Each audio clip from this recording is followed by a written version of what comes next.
Good. Are you working? Yes, it's working. Okay. So we're really, I suppose, at the third in the series, when we're talking about based on the Gemara in Tainus and Kof Gimel. And last week we were talking about Abba Chalkia. Oh yeah. You remember that? And Abba Chalkia and his wife, and they went up to the top, up to the roof, and they davened, and the rain fell in her zuchos. So we mentioned last week that Abba Chalkia and his wife, according to the Kabbalistic story, were Gugulim of Manoach and his wife, Shimshon's mother, Manoach and his wife. Interestingly, the parallels are very similar. But Malach appears to Manoach's wife. So she seems to be, you have to be in a very, very high madriga to have a Malach appear to you. And then she comes and tells her husband, and then he says, davens that Hashem should allow the Malach to come to him for further instructions, and she sees him again and then comes to get the husband. So again, in the same way that the prayers were answered to Abba Chalkia's wife for rain first, and the Malach appears to Manoach's wife first. And then we saw in other Kabbalistic story that in actual fact we're talking here about, so Manoach and his wife were atrophied, Oin ben Pelish, and his wife. And again, she seems to be in a higher spiritual madriga. That's more or less Chochmas Noshim, however you want to talk about this. It's important to bear in mind when we make the bracha, Baruch Atah Hashem, and Shasani Isha, every morning, unlike what the world thinks, we do not thank God for not making us a woman. Because the word Baruch does not mean thank you. If somebody tells you your grandmother's just been run over by a truck, you don't say, oh, thank you for killing my grandmother. Baruch Daina Emes, which is what we're supposed to say, is not an expression of gratitude. You just lost your grandmother or your great-grandmother. An expression of being makir that Hashem, for whatever reason, this is Gamzu the type of sort of thing. So you don't thank Hashem for, but the interesting thing is, and we discussed this, I think, not too long ago, is that why is it that this blessing is in the negative? Like all these blessings, Shalasani Goy, Shalasani Obed, Shalasani Isha. Why not say them in the positive? This is Orach Chaim Sim Memvav. And the answer was, because it all boils down to a machlokas between Beis Shammai and Beis Hillel, whether or not it was better to be created. So remember, we said, of course, the Maskona is, from a Jewish point of view, better not to have been created. So therefore, when we're expressing or reminding ourselves in the morning when we start our day in what we are, then we can't say, who has made me a man, because our position is better not to be created. So we have to express it in the negative, yeah? I heard the Chassid, if you don't want to say in the Davening Isha, he said, Shalom Sani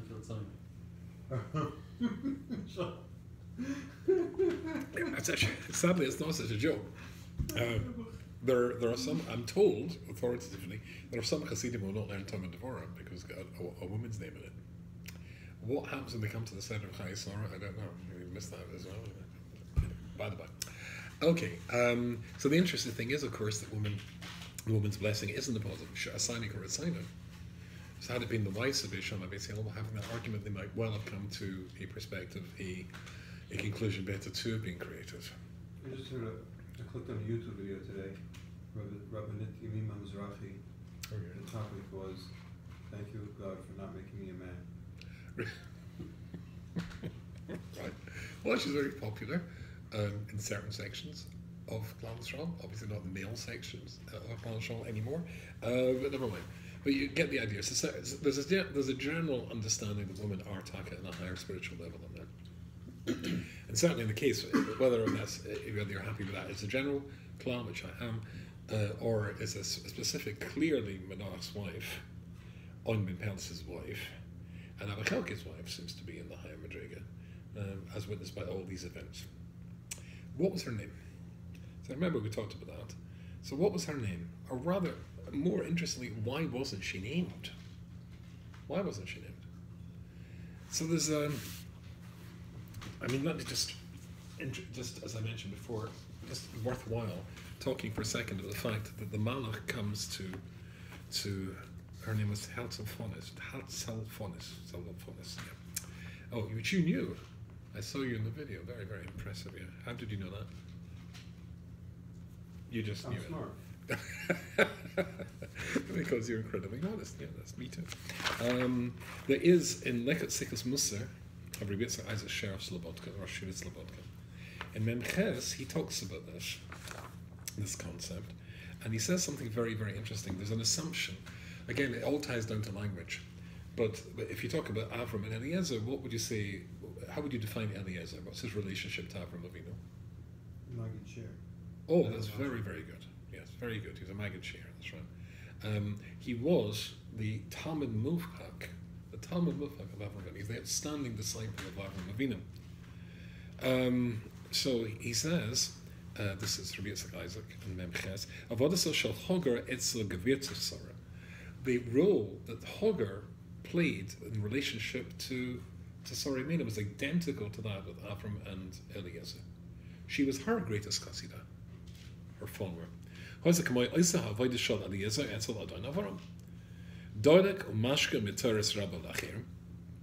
Drank and distilled, or rather gave over, explained what the Rebbe was saying, or in our case, the Rabbanit. Talmud Neman Kaifel Rabbi Shafila Kishanosan Loi Rabbi Rishus the Yazok and the Yeshub. You see, but even on later when Eliezer became a very old man and spent his entire life absorbing the Torah of Avram, he waited till very late before Avram gave him permission to open his own yeshiva. Interesting. But he never said anything. His Torah was completely the Torah of his master. Das Chochman Museh, written by Rabbi Rucham, whose sefer is called Chochman Museh. Rabbi Rucham only saw himself as being the next stage, or merely a repeater of the Torah of his Rabbi Reb Simcha Zissel. Rabbi Miller of Gateshead Old Seminary, one of the closest Hasidim of Rabbi Dessem, and Rabbi Dessem used to come back to Gateshead after he moved to Ponevezh. He stayed with Rabbi Miller. He said, I heard him say many times, I see myself as being a tape recorder, merely playing over the Torah of Rabbi Dessler. So that was exactly what Eliezer was with regards to Avram. That's exactly what Hagar was up until the point she was promoted to be a wife. And at that point she considered herself, and she has a child, which her mistress never managed to achieve at that stage, and therefore she considered she chapta gaiva, and she felt that her Torah, in fact she said her Torah was greater than Soros. And that's the whole thing of throwing her out, or at least allowing her the choice of staying and changing, or leaving without changing, which is the one she chose. But then the Malach appears to her. Sorry? She gave her an ultimatum, or she just said get out? No, she gave an ultimatum. But when she is out, then a Malach appears to her and says, what are you doing here? And she says, well, my mistress threw me out. And go back, and says the Malach, and and be under the... In other words, go back to the role that you're supposed to play of being the Talmidah. That's what the mitzvah was. But the astonishingly interesting thing is that her reaction when the Malach appears to her. Now, I don't know how you would react if a Malach popped into your life. I never thought of putting it quite in those terms, but yep, she was chilled. I would not be chilled. I would be, if I saw a Malach. I mean, after all, we just read a few weeks ago about a certain fellow called Bilam. When he sees a Malach, it gives him quite a fright. He goes, that's not. He was not chilled. Hey Malach, hey. No, it was, right? I would be She wasn't You have to, because, as he goes on to say, that she was used to seeing Malachim. She was in a Madrega, in Avram Avinu's camp, in his yeshiva, however you want to say it, his base of Medrash. Malachim were floating in and out all the time. And they were on a Madrega to see this. So the incredible Madrega you have to be on to see a Malach is expressed. Well, how many people see that? That's twice in Manoach's wife. And that's what her name, that's why she's called what she's called. Also, Phonies, Phonies' face is a tsail. Tsail, Shad is a euphemism for a Malach. Why two Lameds? Tzalal Phonies? And the answer is because she saw him twice. Fine. And the interesting thing is we don't actually find her name anywhere in Nach.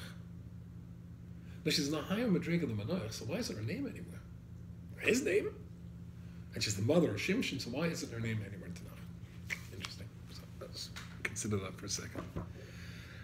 So the Gemara above Basra actually gives this a very interesting little piece of Gemara here in Tzadik Aleph. Gemara says the following thing, if I can find it. Let's find it. Okay. So it says, good, so, Omer Rav Chanan Barava, Rav Chanan Barava says, Omer Rav, Ema de Avraham, the mother of Avram was called, do you know? Amaslai, Bas Karnava. Okay? And there's apparently Segula to see it, which is why I paused. Amaslai Bas Karnava, exactly what Segula, fine, the more the merit. Ema de Haman, the mother of Haman was called Amaslai Bas Aroftai, I think, Aroftai, hold on. Over here in the wonderful art scroll, it will tell me how to pronounce that properly. I once discussed this, even Amaslai, I thought it was Amaslea because it's spelled that way, but apparently it's Amaslai. And who is this other lady, if you can call her that? Orefti. So two people with similar names, and the Gemara here is explaining, putting both names in, so you know the difference, because Amaslai, you could get them mixed up. The Simaneich Tommy Tahar. And the way to remember that is because the Tommy name refers to the Tommy person, the Torah name refers to the Torah person. Carnival apparently means lamb, I think, if I remember rightly. Like a lamb, little lamb. And Arafti is from an era of a crow, raven, crow, etc. A Tommy bird. Okay. Emet David and Sedisbas Adael. And who was the mother of David? Another person. Right, rather important, but not mentioned in Tanakh explicitly.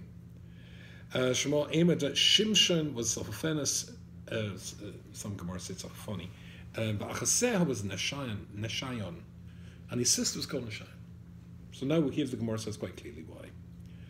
Lamai Nafkamina. So the question is, who cares? Why do we need to know the name of Shimshon's sister, or even I suppose his mother?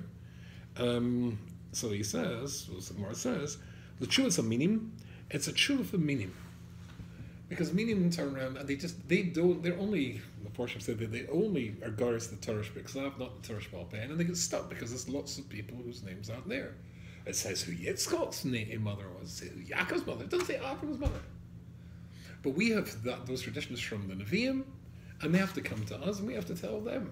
It's interesting. What's his name? The famous secular dictionary maker, Ben Yehuda. So I was told that Ben Yehuda used to come to the Gedolim of Yerushalayim to ask them, what's the pshat in this word, right? Of course, their whole hashkafa was against the people, or the opposite of the people whom they were asking about. How do I do this? So it rather makes it's almost a joke, and it's not like Kiddush Hashem. They have to come to us because we know. So we know. That's the answer here. Fine. So now we know who she is. But her name, they have to come to us. It's not in Tanakh. The question is, why is it not in Tanakh? So I saw there's a Jewish newspaper called the Jewish Press, which I have a certain fondness for. Apart from the fact I write for it once, but I really think it's got lots of really good stuff in. And in it, I saw from a rabbi class 2 weeks ago. He was a Rav in Flatbush. He used to be a very, very fine person. I've not met him. At least hope I've not, because I can't remember. And he wants to know why Manoach's name's there, but his wife's not. If she's in the High Madriga, why is she not there? So I wrote to him today. As far as I know, he hasn't replied yet. I wrote him an email because he came up with an answer. And he didn't cite who the answer was from, so I'm assuming it's his own Chiddush. And he said the reason that, indeed, as the Gemara says, that she's in a higher Madriga, Manoach's wife is in a higher Madriga than he is. So why not mention her name? And he wanted to say, we don't mention her name because there was a Nevi'as from Yaakov Avinu with regards to Shevet Don, that there would be somebody who would save Klal Yisrael from the Philistines, and that of course is going to be Shimshon, and therefore, so as not to, as it were, detract, or rather to point at that it was going to be somebody that it came from Manoach, or it came to Shimshon was through Manoach, and if you mentioned her name, it would detract from that, if I remember it correctly. I had a problem with that, and I wrote to him today, just thinking over when I read it at first, because why is her name Sophophonius? Why is she called Sophophonius? because it means, as the Gemara says, it means she saw an angel. Somebody who saw an angel. And the two lamas, because she saw an angel twice. So therefore, why would you call Tzafafonis? What stage in her life was she called Tzafafonis? It's very, very hard to imagine she was called Tzafafonis at birth. Right. So you're going to call your child Tzafafonis because she saw an angel. Sorry, she's just born. What do you mean she saw an angel? Oh, she saw an angel in the womb. We all saw an angel in the womb. Wasn't they ever being taught by an angel in the womb? It was Gaval, like a little clap in your mouth and all that stuff. We all know that story, but then everybody should call Tzafafonis. The whole Torah was full of that. All the names of the Nisim were named like 100%. Yeah. Right. So the question is, Zimri was Shaul ben Aknanis. right. So I want to. So I'm struggling with that. The idea. So I wrote to him and said, but the problem is that she's just named then. It's very hard to say. You're pshat. And regards to, there's many other examples. The one that pops straight into my mind is Nomi. What was Nomi's name? The name? Yeah. I assume she has to have another name. I'll take the Oh, Mara. Okay. She's not calling me Nomi, call me Mora. Why did they call her Nomi? Because I'll say they called her Nomi because she was so na'im, right? She was so pleasant in everything she did that her nickname was Naomi. That's something the Malbim says, incidentally, that the name that you give a person, that very often, you give a name, let's say somebody is horrible, but you do often call somebody, maybe not so much in today's politically correct world, that would be actually a decent thing to be sensitive to, but often if a person has a physical impairment, then that becomes their nickname. One-legged John, or something like that. Lefty. Lefty. I'm sure lefty is such a chazor, but you get the idea. Although actually, left-handed people have a 10% higher mortality rate than right-handed people. Do you know that? You know what they're called? Left-handed people are called sinister, from the Latin sinistrus, which means left-handed. Isn't that interesting? And the reason that they have a 10% higher mortality rate, no eye and horror is intended by this who's watching at home, is because the world is made for right-handed people. So if you're going down the stairs, the banister's usually on the right-hand side because most people are right-handed. If you've ever been to a castle, but of course being Americans, Israeli, you've never, actually you could have, any castles in Israel? Every house is a castle. Every house is a castle. Every apartment's a castle, yeah. But if you ever visit a real castle, and you'll find that the turrets, the staircases, they go. If you're going up a staircase, it's designed to throw you off. It goes that way. So if you're a soldier coming up attacking, then your sword hand is over there. You're going that way, but the guy coming down to kill you, his sword hand is there to get you, right? So it's intentionally doesn't. That's right. It forces you to be. Going up, you'd have to hold it effectively in your left hand, which means you're not good because most people are right-handed. Anyway, don't let me go off at a tangent. So the interesting shot, there really is, what was Nomi's real name? Because Nomi, everybody called her Nomi because she was Na'im. So I don't actually know, but certainly her name wasn't really Nomi, and it was the name that people gave her. So Tzafafonis is a name which I assume was given later on. Yeah, the Gemara that says a lashon kishmai keinu. Oh, right. So it was the Gemara indeed that says that. Like a pre. Was the Gemara, yes. So Rabbi Dessler brings. Let's just stick with that. Rabbi Meir says, the Gemara says famously, I think it's also Bava Metzia, Rabbi Meir died b'shmo. Rabbi Meir used to look at people's names. If you had a problem and you went to see Rabbi Meir, and of course there's all sorts of chochmas in this, we're not talking anything that would upset Rabbi Yaakov Hill here. So there's people who look at handwriting and look at foreheads, and he says nobody's got these koichos, nobody's got this knowledge anymore. And sadly, the Jewish world is not short of frauds and people who are wanting to claim to have abilities they don't have, which is why Rabbi Yaakov Hill wrote a whole book on the subject. But the Gemara says that Rabbi Meir, it wasn't that Dai B'Shemo, that he asked you to write down your name and he would look at your handwriting, although there is such a chokhmah. It's talking about he would listen and see your name, and by listening to your name, let's say it's a husband and wife who are having an argument, or they're not getting on together, lots of arguments. When Rabbi Meir would do the marriage guidance counselling role, he would ask what they're called. Like someone's called Dubba bin Avram, the other one's called Sorabas, whatever it was. Then he would know from the name what the problem is. Why does that work? There's only a couple of times in your life when you're absolutely guaranteed to have Ruach HaKodesh. One is if you go about your shidduch in the correct way, then you will be helped in the whole process. Hashem makes the shidduch and brings the shidduch together. And if you daven and do all the things you're supposed to do, then he runs the shidduch. The other times, of course, is on your deathbed before you pass away, like Yaakov Avinu gave the bracha to his children, because before a person passes away, generally the Shekhinah is there. And the other time I know about, is when it comes to naming a child, which is, of course, one of the most exciting things of all. You've just done one. But when you come to choose it, the name is fantastic, and you debate it, and you argue, and so on and so forth. And then there's all sorts of family reasons for choosing one name over the other, and you want to name it after somebody's passed away, fine. But ultimately, the name that you chose, or the name that you choose, is plopped into your mind, Mina Shemayim, because, as you were hinting at before, you are your name. You are your name. That works because the obvious examples talking about names is Adam Arishan, who named every single creature on the planet. And the names that he gives them, because in Lashon HaKodesh, of course, is not, as Chazal say, it's not an agreement to call things by certain sounds, but rather the name that we give to things is the nature of the thing. For example, if I had a whiteboard behind me and I wrote the letters W-A-T-E-R, and underneath it I wrote the letters H and then the number 2 and the letter O, what have I written? Now, some people might say, you've written water twice. But no, I really haven't.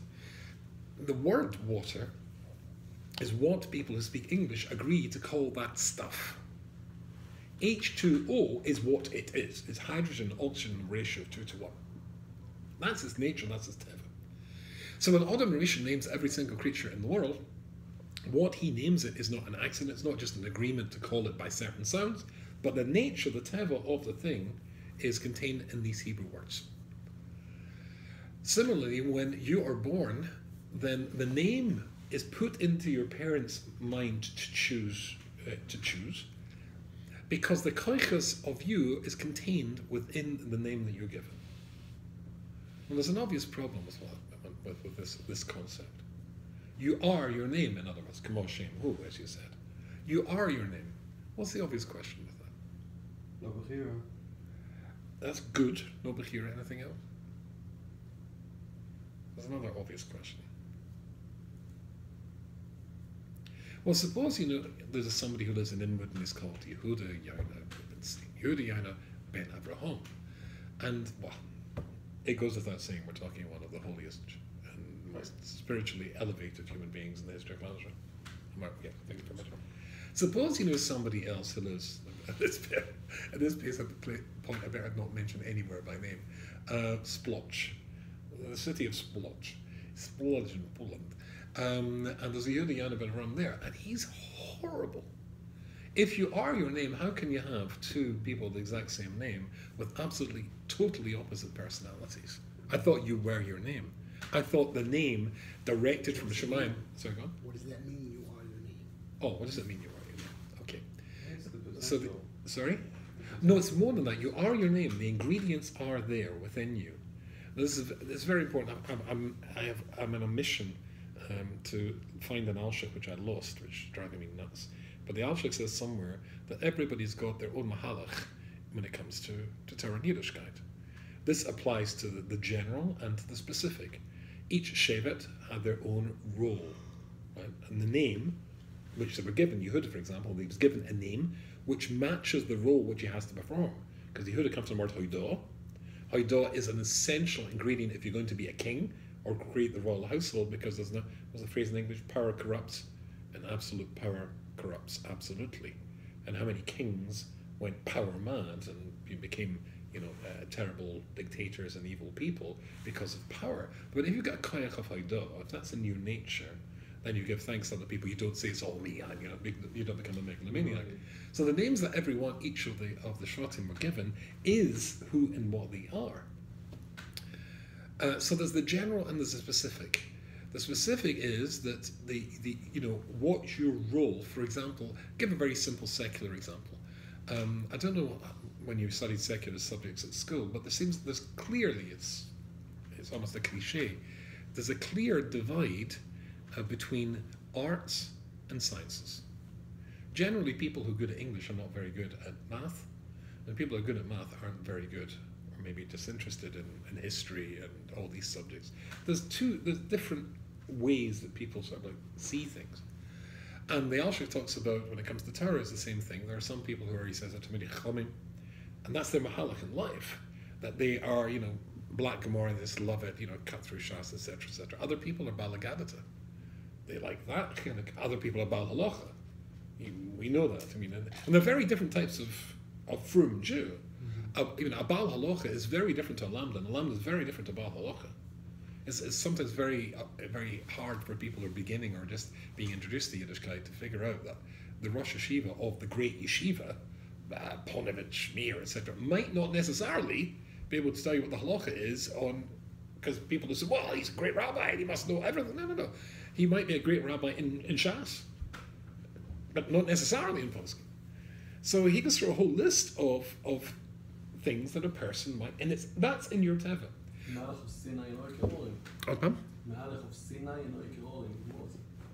Same idea.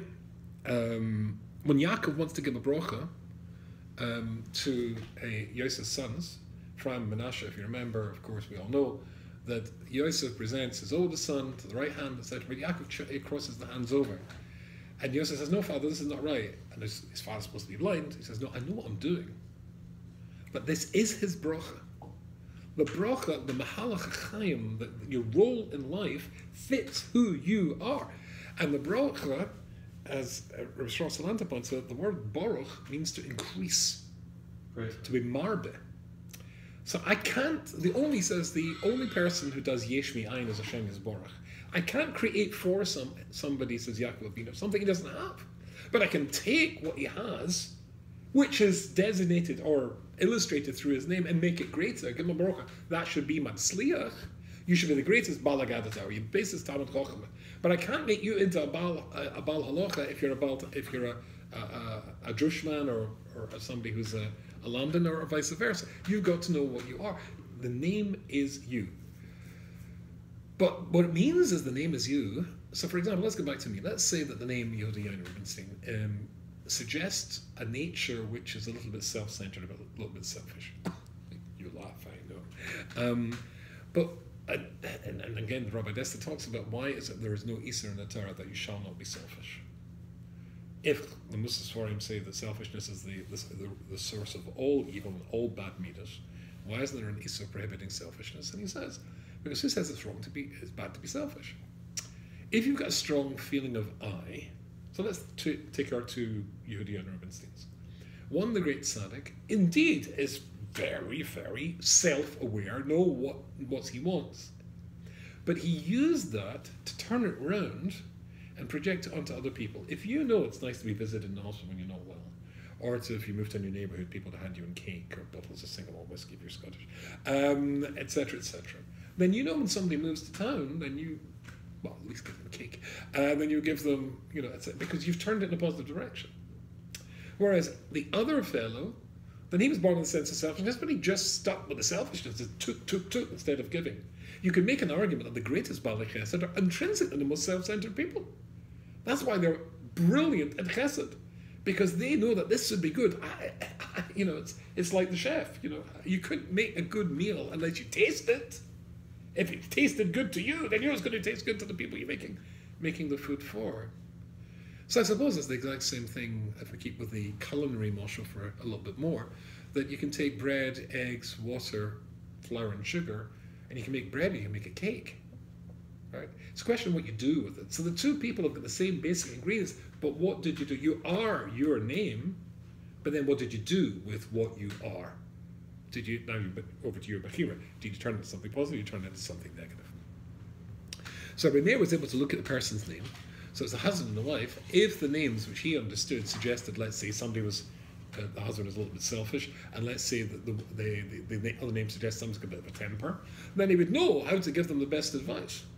He would say to the person with the temper, read the Years of Ramban every week, at least once a week, because he talks about how you should never lose your temper, etc. So the person is self-centered, he would say, it's selfish, and give advice that's how you would fix the problem. You are your name.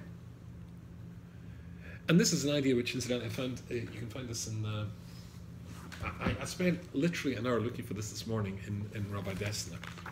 That's a good thing to find. And Rabbi Dessler quotes the time of year that we're in, and I just couldn't find it. The story of Kamsa and Bar Kamsa, who we're all familiar with, the Morale of Prague says a great thing there. So I spent an hour, and then I remembered after literally 1 hour looking for this today, that I'd done this about 5 years ago. It's not in Rabbi Dessler, it's in his Talmud of Chaim Friedlander's Sefer, which was very frustrating, to put it bluntly. But at least I found it. And I've even found a nice ruler with the leaning tower of Pisa there. Okay, fine, so I'll do. Okay, the Morale says in Netzach Yisrael, Perek. It quotes the Gemara, famous Gemara in Gittin, and hey, a Kamsa Bar Kamsa, Chorav Yerushalayim, we all know the famous story. We're rushing towards the reliving of it in Tisha B'Av very soon. Yerushalayim was destroyed because of Kamsa Bar Kamsa. So, it's an interesting thing to consider. Have you ever heard of a Jew called Kamsa? No. Never heard of someone called Kamsa. Hashem Kamsa Moira al Chiluk. Kamsa is not, that was never the name, says the Rambam. No two Jews called Kamsa and Bar Kamsa. Although if I remember the Ben Yoda says Takabol is tragically father and son, Kamsa and Bar Kamsa, literally. However, Kamsa, he says, is the Loshen Kamitza. The mincha, the flour offering, the meal offering that you offer, what do? You take your hand, you grab like this, with your thumb you do this, with your pinky you do that, and that tiny amount that's left, that's the meal offering. So there's a huge big pile of flour, you take a little from a large. Because that was the role of Kamsa and Bar Kamsa. Kamsa and Bar Kamsa, the name that they were given was defining who they had become. They were making as good as little groups to break away from the Achdus, from the unity of Klal Yisrael. Again, famous names that we're aware of, and I think we learned what the Alshach says on when it comes to Megillus Esther, when it's Megillus Ruth, when it talks about the two sons of Nomi, Machlon Bechilion. Machlon Bechilion. So Machlon Bechilion, Machlon, says the Alshach, comes from the word Mechila. He was forgiven for what he did wrong. And Chilion comes from the word Kalia. Kalia means exterminate. And this is crazy. I mean, Mazel Tov, you had a baby boy, yeah, what did you call him? Called him exterminate. No Jewish father is going to call their child destroy or exterminate, what the literal translation would be. What it means is, again, the name defines what happened to them, not what their real name was. Now this idea, and of course, not to go any further, of course I should have mentioned Avraham and Avram. And Rabbi Dessler, I don't have time to go through this and quote this to you in great length, but Rabbi Dessler says it's possible for a person, the name that you're given, the koiches that you're given, in order to make the Kiddush Hashem, and you remember either last week or the week before when we had the Shir, and we talked about the first one, I think the first week when we talked about Choni Amagal, when he comes awake after 70 years, he's this astonishing Talmud Chacham, and he blows everybody away in the base of Medrash. But he's not able anymore to fit into his generation. His Mahalach HaChaim, he was out of time, we said, and therefore he's no good. However, Rabbi Dessler says it's possible for a person to be given the tools to fulfill your tafkid in your time, and to do that and daven for more. In the case of Avram then becomes Avraham. He's given an extra, the Yud is taken, of course, from Sarai, or rather split into two Hays. She becomes Sarai, he becomes Avram. They've now, of course, Hay means to give, Halach Zera. It also suggests the ability to procreate, to have children. So he's got a new role, so a person can actually ask for more to be able to do more. So that's Avram. Yaakov and Yisro, obviously the same. Yisro's names, 7 names of Yisro, 10 names of Moshe Rabbeinu. And each one will define a level, a spiritual level, but there's a level above that, which these all grew and fulfilled. So they earned a new name? They earned a new name. Just like Yisro earned a new name when he was in Gayer? Sorry? So Yisro earned a new name when he was Megayer. Exactly, yeah. So Rus. Kilyon somehow earned a name when he committed some sort of sin. Can you say it again? So Kilyon earned that new name. That's right. That's right. He was called Kilyon. We call this story the Emes, or the people of his generation. Naomi, she says, my time's up as Naomi. Now call me Mora.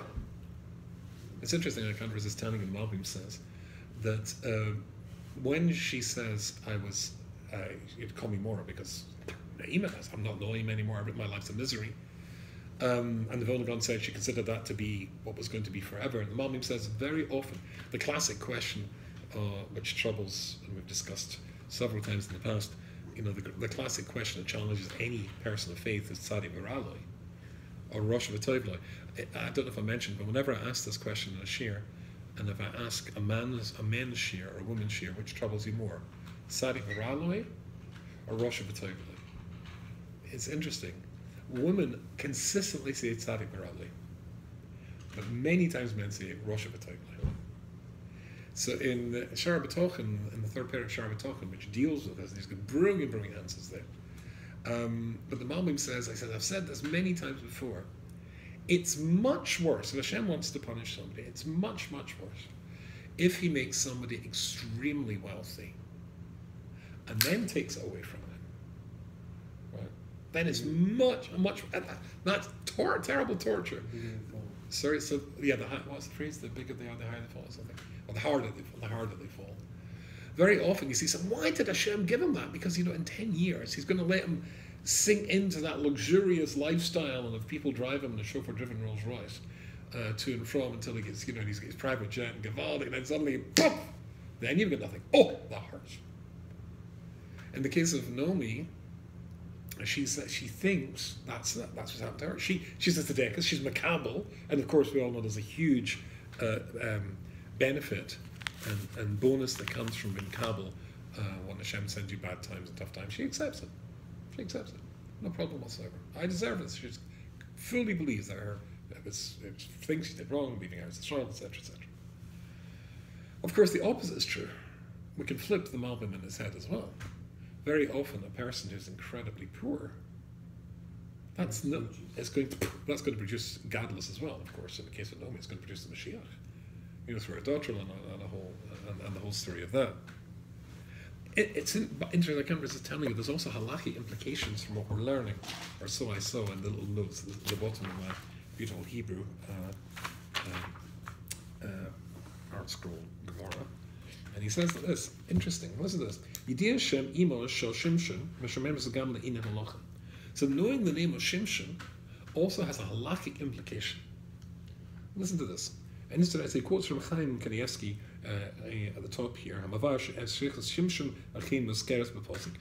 says that the sister of Shimshon, who the Gemara mentioned, her name is alluded to in the pasuk. It's not that there is no mention that he had a sister. Yes, we said that the reason the Gemara has to mention there is to let Minim know that we know what we're talking about. But Reb Chaim Shlita says that natural facts, there's a pasuk. The pasuk says in Shoftim Tesvav Lamed Aleph, Vayerdo Echov, that's the brothers of Echov, the kol base of Avihu, and all the house of his father went down. Because Taisa says there, base of Aviv, Hainu kol Yotzek, the base of it was all the. So let's do that again. It says Vayerdo Echov is brothers, but then all the house, with the implication there was a sister there as well. Right. And it's obvious that Reb Chaim, everybody's familiar, Reb Chaim seems to be a big Indian with a person's name. And the name that a person, sometimes he feels some names are changing them, or to add a name. Shira is it Shira or Ashira? Shira. Yeah. I've got a nephew who's married to an Israeli girl. Although she's Taimoni, so maybe that's outside the jurisdiction of the Ashkenazi God there, because there's their own model that called the daughter Shir. I was thinking, gosh, I knew Shir. Did not like when we make a Shirai, didn't like when we make a Shir. Sounds even worse. But anyway, fine. Anyway, he says this funny thing. There's Chaim Kanievsky, and you thought her name was Adina. Adina? I told them Adina is not a good name. Why? Adina was the mother of Lovan Arosha. Adina. So change the name.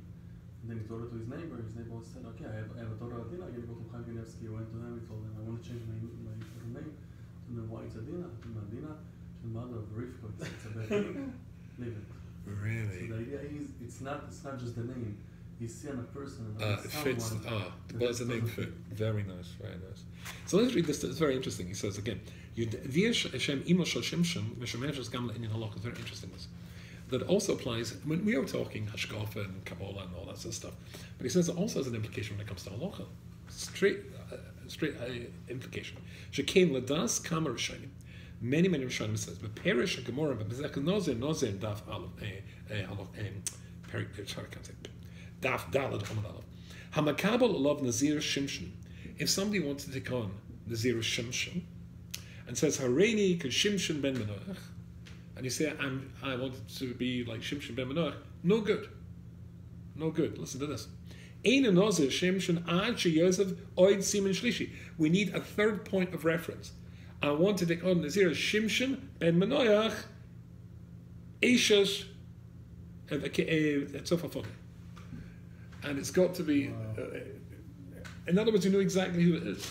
So using that name is actually a halachic thing as well. That's important. Go back to Reb Chaim. When Reb Chaim turns around and said, in this case, Adina, right, to the person who said, change the name Adina, at which point does it become her name? So I think you have to say, you get an aliyah in shul and you make a bracha for it. It just, I heard other poskim say, you just have to keep using it. It just becomes the name.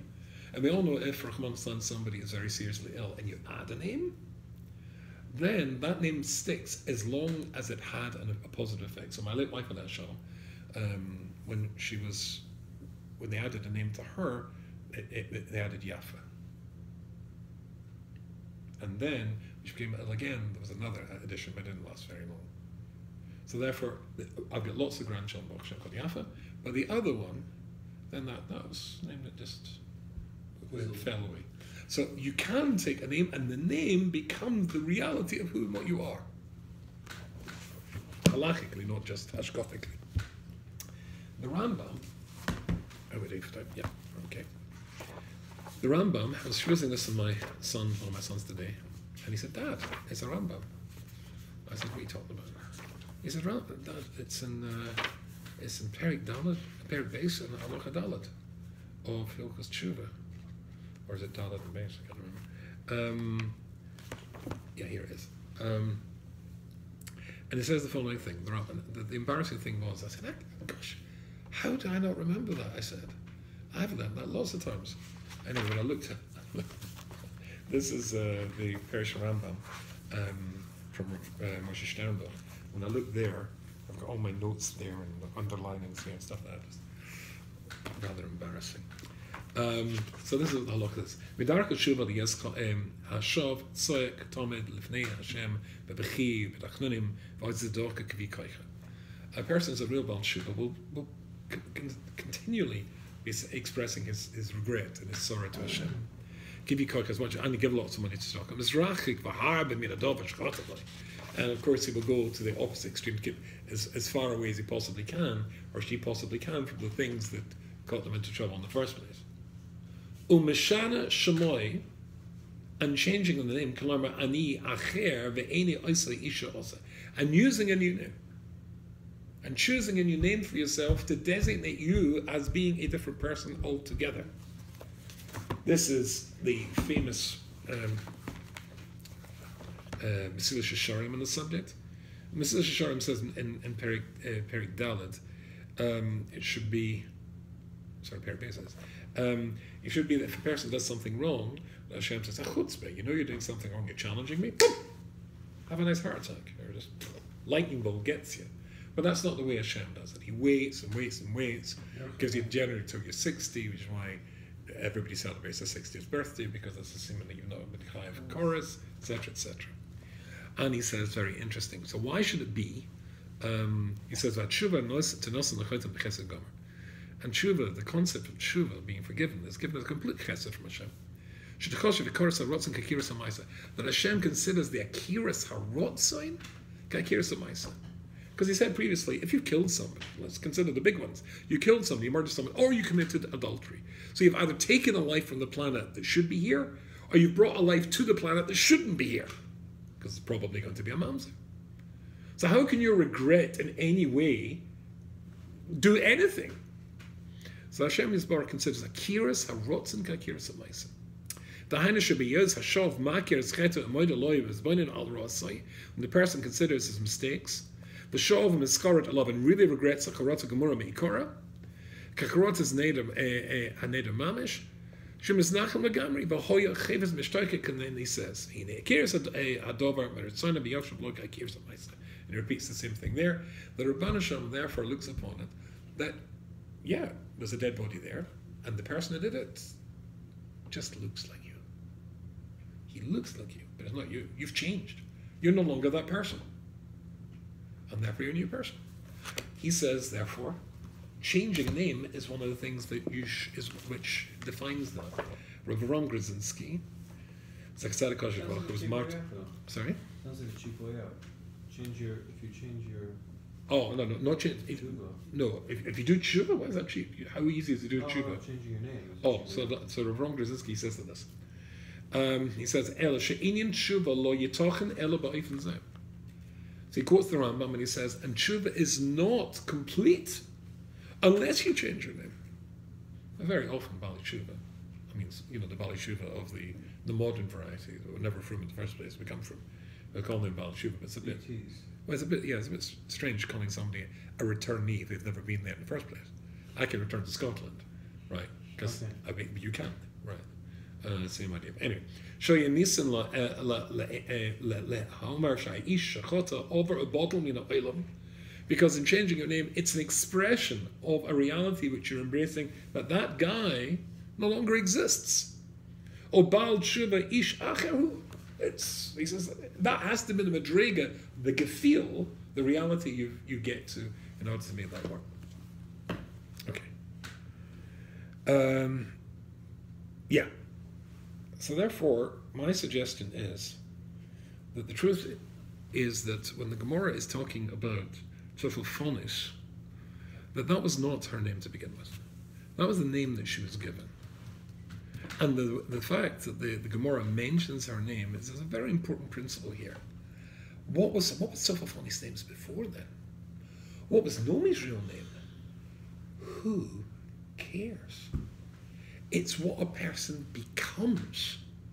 You're given the basic ingredients of your life. Okay, you are your name. But there's two Yehudi Anarubistins. They're both their name, but one used it positively, one used it negatively. Who did you become? Are you the sort of person that everybody says, Na'ima, she's such a, or he's a wonderful, the Chofetz Chaim. That wasn't his real name. Oh, my grandfather lived in Lahaim. He used to know the Chofetz Chaim. He used to say, Chofetz, how are you doing? I mean, the emes is, but he's known as the Chofetz Chaim. Why? Because they called him that to his face. And they called him up to his face, and that's because of it's one of the greatest achievements of a Jew to be named after a sefer, and a universal sefer like that is really quite an amazing achievement. But that's who he became. He had the potential. It's interesting, I can't remember where I saw this, but you're taught Kol HaTarakula in your mother's womb, which we mentioned before. When it came to Shmiras HaLoshon, what was the Chofetz Chaim taught? You saw every sefer that's ever going to be written, you're taught Kol HaTarakula. Shmiras HaLoshon and Mishnah Berurah and others, they're all, that's part of what you're taught. So the interesting thing is that the Chofetz Chaim was taught Chofetz Chaim in the womb. Yes? He was also taught Shmiras HaLoshon, Sefer Chofetz Chaim. The trick is to make yourself the sort of person who can now write what you were already taught, to be the conduit for that Torah and to come into the world. And to be named after that means you fulfilled your tachlis. To be a nomi and to be somebody that everybody admires, you fulfilled your tachlis. What was the Tzofel name? What was Nomi's name? That's not the point. The point is, who did they become? She became a Tzofel. She became the sort of person that took, you can see a malach twice. Wow! That's something exciting. That Nomi is a person, that's all very exciting. You could be called George. And then George. And then become. That's what we call Georgina. George. Mm-hmm. There is, let's just finish. there's a Mishnah in Nun Ches Amud Beis in Bava Metzia. The Mishnah says, Taner Rabbanan, Loi sa'ana ish al imitoi ba'ainos devarim, akosut medaber, ata oimer ba'ainos devarim, oi ina ela ba'ainos momen. So there is two different things here. There's a nos devarim, and there is Extortion. sorry, I read on it. Took up my glass of bad idea. Kshem shanos b'mekar memkar. Kshem shanos b'mekar memkar. Just like there is a norm when it comes to mekar memkar. In other words, I'm not actually sure how I always struggle with the translation of another. Extortion. It's not really fraud or oppression. It really means annoys to oppress somebody when it comes. I suppose if you have a monopoly, you're oppressing people. There's also a norm when it comes to words. It's the way you speak to somebody, you can impress them that way as well. Don't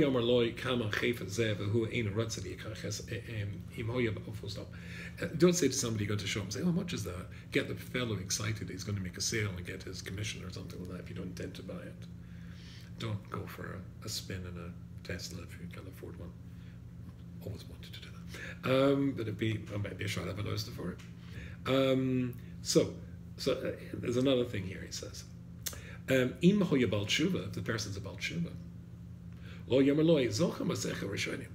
You remember what he used to do? And Yehu ben Gerim, and if he's a son of a Gerim, lo yomer loy zachor ma'aseh masecha. Remember what your father used to do? Your father used to fatten cows to Avodah Zarah, like Pinchas, etc. So of course it's a noise devarim, but there's more than that. Not only is the Mishnah talking about upsetting somebody by pointing out things that they used to do wrong, it's a complete denial of Yiddishkeit, because Yiddishkeit takes somebody, all of us who are at Madrega A, and whose job here is to get to Madrega B, to turn around and say, I remember when you were in Madrega A, is to remember a person who should no longer exist. You should be the you that you are, the person you are now. The fact, wow, you look at me, I can walk on my own feet. Do you all know that when I was born, I couldn't do this? It took me a year to be able to walk on my feet. That's not an achievement. Everybody does that. It's not something you overcome the most basic stuff. Not who you were, but who you are. It's not a question what I was, it's who I am. Nomi is great because of Nomi now. I don't care what she was called before. She became Nomi. Yeah, Yaakov's a bad example because Yaakov won Madrega. Yaakov was, but there was an even higher Madrega they went on to. Ultimately, it was Israel. Avraham. And so Fafonis is somebody, we don't need to know what original name was. Original name could not have been Fafonis. But she became a Fafonis.